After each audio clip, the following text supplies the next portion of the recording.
Oi, pessoal, bom dia a todos. Então, como combinado, estamos aqui para mais uma live para trazer então o conteúdo basilar sobre proteção de dados. E hoje a nossa live é sobre o tema base legal para o tratamento. Bom, o artigo 7º da LGPD coloca para nós 10 bases legais. Então, esse é um rol taxativo. Quando, por exemplo, a sua empresa ela decide realizar o tratamento de dados pessoais ou de dados pessoais sensíveis, ela sempre vai ter que vincular esse tratamento, seja ele qual for, a uma base legal específica. Bom, vamos lá então para a nossa primeira base legal, o consentimento.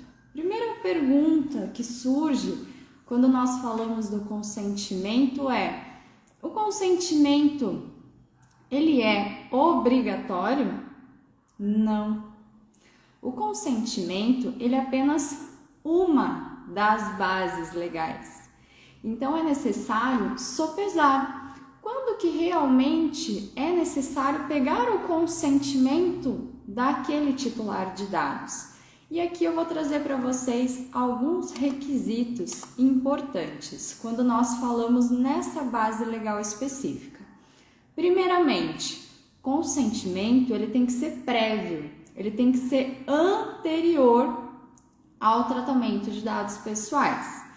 Então, antes da empresa tratar os dados pessoais daquele cliente, por exemplo, ou de um funcionário, ela necessita, então, já ter pego este consentimento. Outro ponto, esse consentimento ele tem que ser livre. Não pode ter ocorrido ali, por exemplo, um ato de coação para que o titular de dados fornecesse esse consentimento. Ele tem que ser informado. Aqui, com relação a esse consentimento, ele tem que ser informado, é você, como empresa, trazer as informações a respeito desse tratamento. Qual é a finalidade?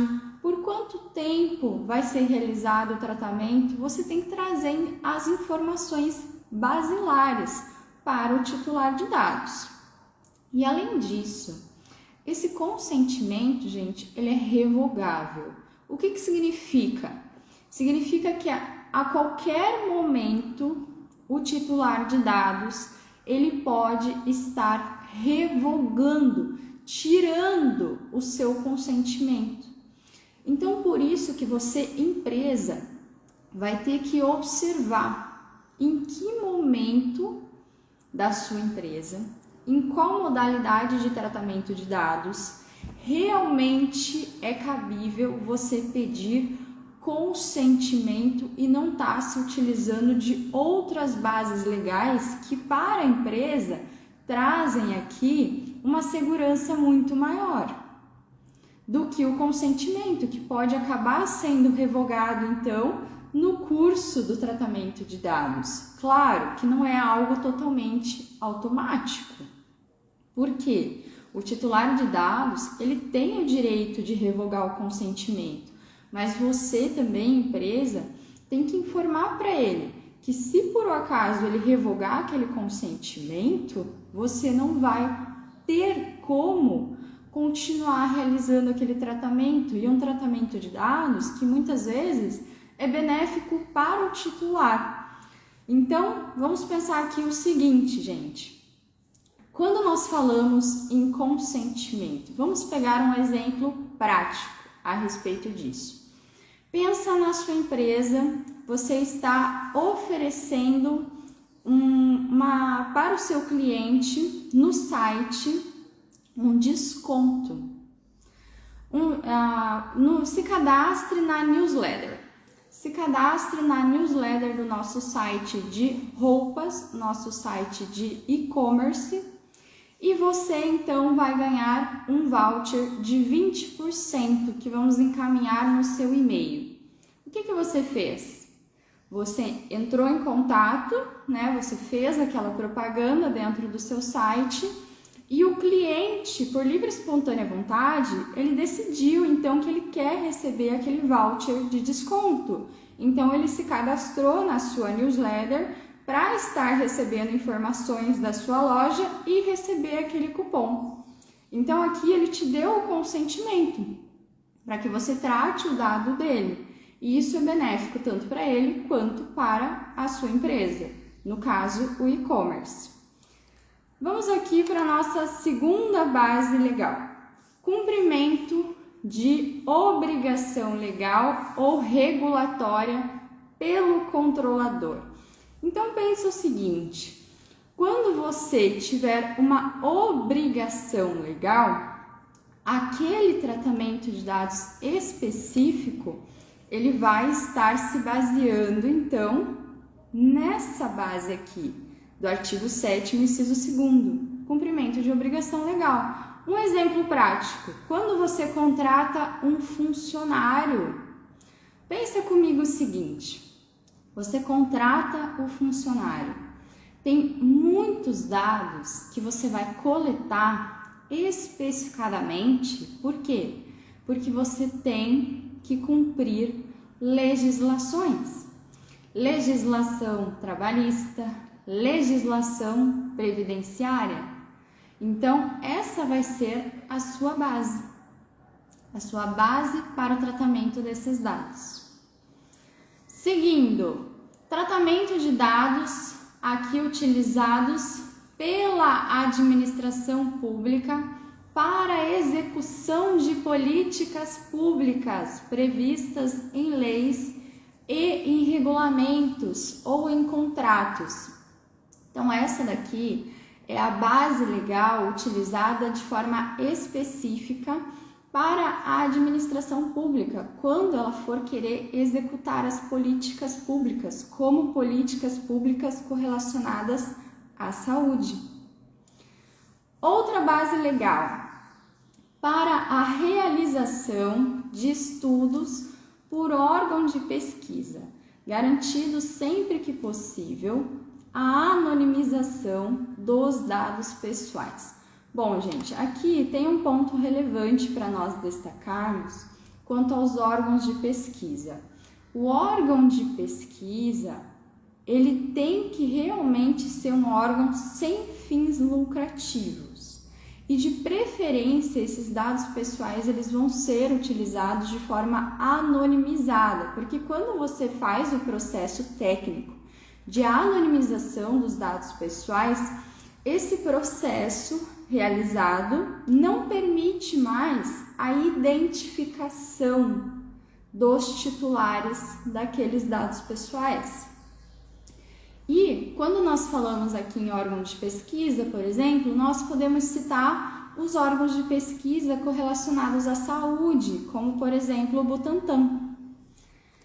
Seguindo, próxima base legal, quando necessária para execução de contrato ou de procedimentos preliminares relacionados ao contrato do qual seja parte o titular, a pedido do titular de dados. Bom, vamos trazer um exemplo aqui para nós. Seguinte, quando um cliente, ele fecha um contrato com você, um contrato para aquisição, por exemplo, de uma unidade imobiliária.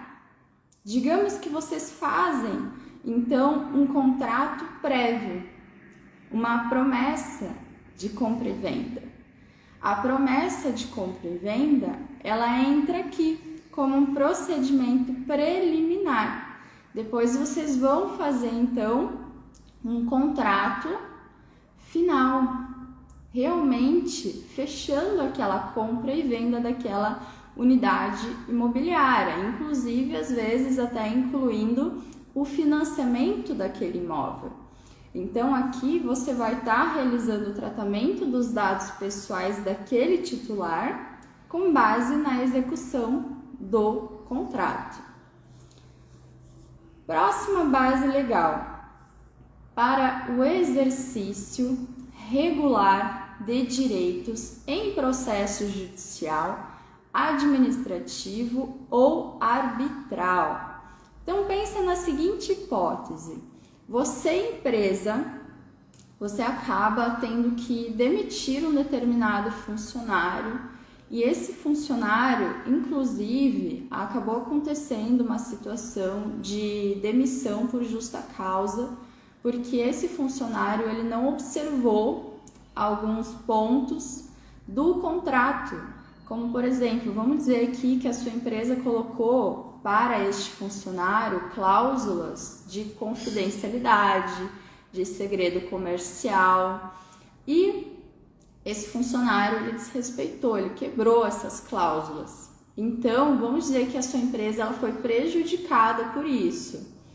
Aí você, empresa, acabou mandando embora esse funcionário e, no caso, você poderia estar entrando com um processo judicial para requerer o que lhe cabe como direito de indenização na área civil pelos danos sofridos? Sim, e para isso você não precisa pedir o consentimento desse titular de dados. Não, você vai basear então esse ato de você entrar com um processo judicial contra aquele ex-funcionário, a sua base legal para o tratamento de dados é aqui o exercício regular de direitos em processo judicial.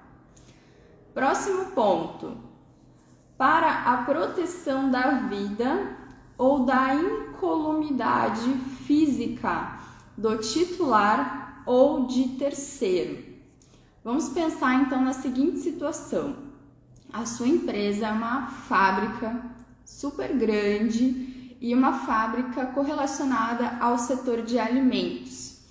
E você tem um produto muito famoso, tanto é que você faz uma vez por semana ali o tour, recebendo visitantes para que os visitantes eles vejam como que você faz o teu chocolate. Agora na época da Páscoa, então as pessoas procuram a sua fábrica por uma questão de curiosidade, de querer entender como que funciona o processo para estar realizando ali um ovo de Páscoa.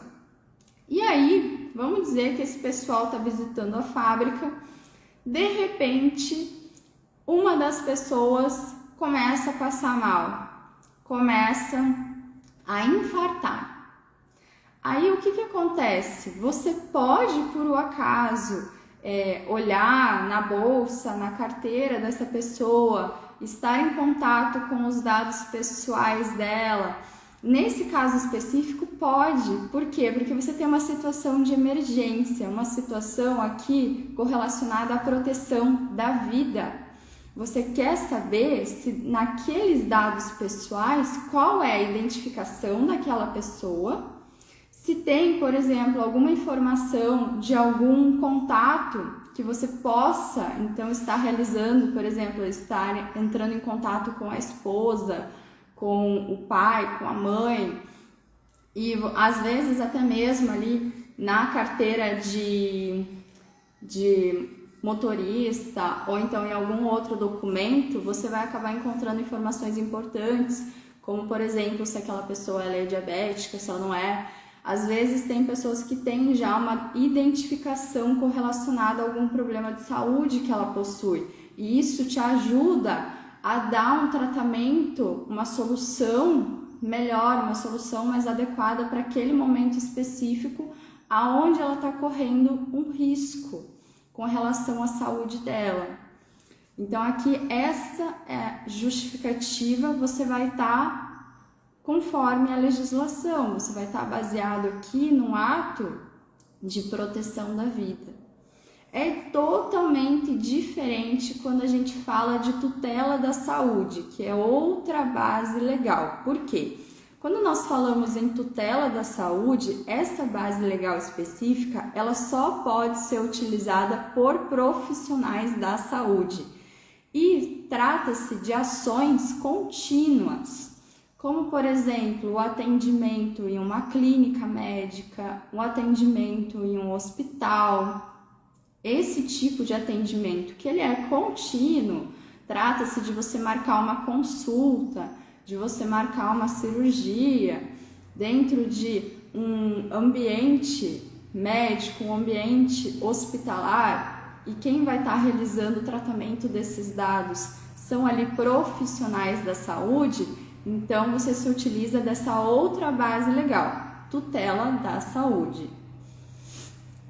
Temos mais uma base legal, o legítimo interesse do controlador ou de terceiro. Essa base, ela é possível a sua utilização, exceto no caso de prevalecerem direitos e liberdades fundamentais do titular, que exijam então a proteção dos dados pessoais. Bom, gente, com relação ao legítimo interesse, eu tenho algumas questões aqui para levantar com vocês. O legítimo interesse, ele é muito aberto, então é necessário que a empresa ela tome cuidado quando ela for querer se utilizar dessa modalidade. Por quê? Ela realmente tem que verificar que tem ali naquela situação específica uma finalidade legítima. Primeiro ponto, observa, você não consegue estar utilizando nenhuma das outras bases legais previstas no artigo 7º? Não consigo. Então você vai parar e vai observar se você tem uma finalidade legítima. O que é isso? Uma finalidade específica, explícita, que realmente faz sentido para o titular de dados. Vamos pegar o seguinte exemplo aqui comigo. Você tem uma empresa e a sua empresa, ela vende pneus, tá? Este é o teu trabalho, essa é a função ali principal da empresa, venda de pneus. E aí você vai cadastrando os teus clientes e tal, você acaba encaminhando e-mail marketing, tudo, você já tem essas pessoas cadastradas, tá tudo ok com relação à base legal que você está utilizando para o tratamento desses dados pessoais dos seus clientes. No entanto, você em determinado momento decide expandir. E agora você não vai mais apenas vender pneus, você vai também agora oferecer o serviço de revisão dos carros, revisão dos caminhões. Esse é um serviço que você não oferecia antes, tá? Quando você pegou lá o consentimento do cliente para poder estar encaminhando e-mail marketing para ele. Ele tinha conhecimento, só que você vendia pneus. Mas aqui, fazendo uma análise geral, vamos pensar, quem compra um pneu, será que ele também não teria interesse em estar sabendo que agora você oferece a revisão do veículo? Esse serviço, querendo ou não, ele tem correlação. Como ele tem essa relação quanto à natureza, você poderia estar baseando, então, no interesse legítimo da empresa. Essa seria a tua base legal para o tratamento dos dados pessoais dos seus clientes, para que você, então, encaminhasse e-mails falando que agora, a partir da data tal, você vai estar oferecendo esse serviço, que os seus clientes que já estão cadastrados na loja vão ter aí 10% de desconto na primeira revisão. É algo que o cliente teria interesse, tem correlação entre as atividades. Outro ponto, tem que ter uma situação concreta. Nesse caso nós temos, realmente, você tem um novo produto. Trata-se de uma situação concreta. Seguindo, gente, você não pode estar ferindo direitos fundamentais, liberdades do indivíduo. E você não pode utilizar essa base legal do legítimo interesse da empresa, do controlador, quando você estiver falando de dados pessoais sensíveis. Nós já abordamos isso na nossa outra live. Então, legítimo interesse, ele só é cabível quando fala de tratamento de dados pessoais. Vamos colocar aqui como, por exemplo, o nome completo do teu cliente, o e-mail dele e o número de telefone. São dados pessoais, não são dados pessoais sensíveis. Então, vamos lá, vamos fazer um passo a passo de como que teria que ser a análise para ver se você poderia aplicar o legítimo interesse ou não. Primeiro ponto, existe uma situação concreta? Existe. Segundo, o interesse da empresa, ele é legítimo, lícito, adequado e proporcional? Beleza, passou. Seguindo, existe alguma outra base legal na LGPD que seria mais adequada? Não, não tem. Apenas os dados estritamente necessários para atingir aquela finalidade específica serão processados? E no caso, dados pessoais, apenas, não dados pessoais sensíveis? Beleza, passou. O uso desses dados está dentro da legítima expectativa do usuário? Está. Meu cliente gostaria de receber essas informações. E os direitos e liberdades fundamentais dos usuários estão sendo observados? Estão. Então, beleza. Só que além disso, quando nós falamos na utilização da base legal do legítimo interesse, é importante destacar que isso te traz um dever. Qual dever é esse? De você estar realizando o relatório de impacto à proteção de dados pessoais. Este relatório, toda vez que você realizar o tratamento dos dados com base em legítimo interesse, ou então realizar o tratamento de dados sensíveis, é necessário que você gere esse relatório. Depois nós vamos falar em uma outra live, em um outro momento, sobre quando, de forma mais específica, é necessário gerar este relatório, como fazê-lo, quais são as principais informações que devem constar dentro de um RIPD. Bom, seguindo então, vamos falar da nossa última modalidade de base legal para o tratamento de dados pessoais, conforme o nosso artigo 7º. A proteção de crédito. Como assim? Pensa a seguinte questão. Você foi até o banco porque você deseja estar financiando um imóvel. E aí você pede um empréstimo ao banco.